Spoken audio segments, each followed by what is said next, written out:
So if you just follow these instructions, you throw a protein in the computer, apply periodic boundary conditions, hit the play button, in all likelihood, the computer will scream loud, there's going to be something strange, and the computer will stop simulating your protein. What has happened? Well, that's because real proteins are not perfect. If you pick a molecule from the protein data bank, in all likelihood, there will be at least one place where two atoms are overlapping a bit. A bond might be a bit too long or too short compared to the ideal values we have in our force field. Maybe two atoms are too far away from each other, so they would end up attracting each other a bit and having a strong force initially. You also had to add water. My algorithms are not perfect. Maybe I happen to place water oxygen too close to another oxygen, so they will repel each other. Or maybe I put the water too far from the system, so it will actually end up attracting the water quite strongly. But the simulation would fix that, right? So here's now my protein in water, and you hit the play button, and I have a large force. And then you try to integrate that, and this happens. Because the force is so large that in 1 femtosecond, they would move 10 nanometers. This is probably even larger than your box. But what's worse, now we have two parts of your molecule, and they're likely both overlapping with water. That would make each of these molecules undergo the similar type of explosion, because now they're on top of water molecules and everything. You can probably guess. It's all going to be downhill from here. It will keep screwing up the entire system. There will be overlap everywhere. The temperature will be 5 million Kelvin before you think about it, and the computer will give up.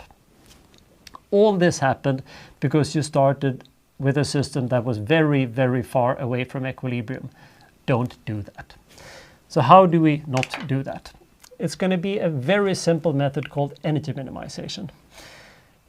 In principle, I'm not really interested in finding a minimum of the energy, but I need to avoid these nasty peaks, or in particular the very strong derivatives here, right? Because it's going to be the derivatives that are the slopes that are the forces. And if I'm at a very steep slope, I'm going to have a very large force, and that's what I need to avoid. But the algorithms that do that in practice is energy minimization.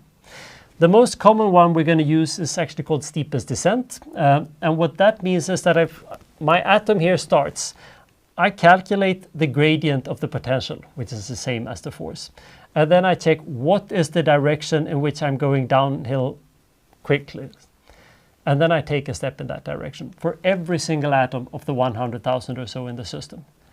And then I repeat the process now that I've gone slightly downhill. I look around again and see what direction is most downhill right now. And I take another step and another step and another step. And within a few hundred steps already, we're going to be in a region that starts to get close to a local minimum. Nota bene, local minimum, not global minimum.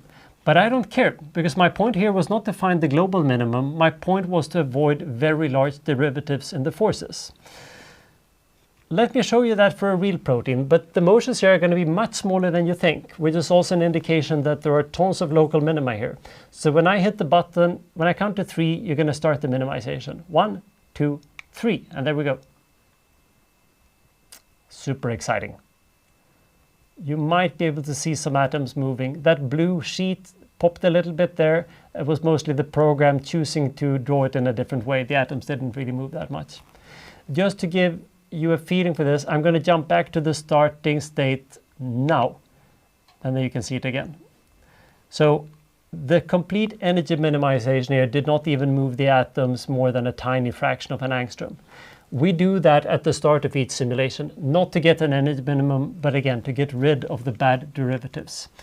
So if there's one take-home message, we need to call this energy minimization. Otherwise, nobody will know what you're talking about, but it's really energy maximum avoidance, or really high force gradient avoidance. That's going to be difficult to say, and nobody else will have any idea what you're talking about. So energy minimization it is. You need to do that at the start of a simulation, or things will go bad.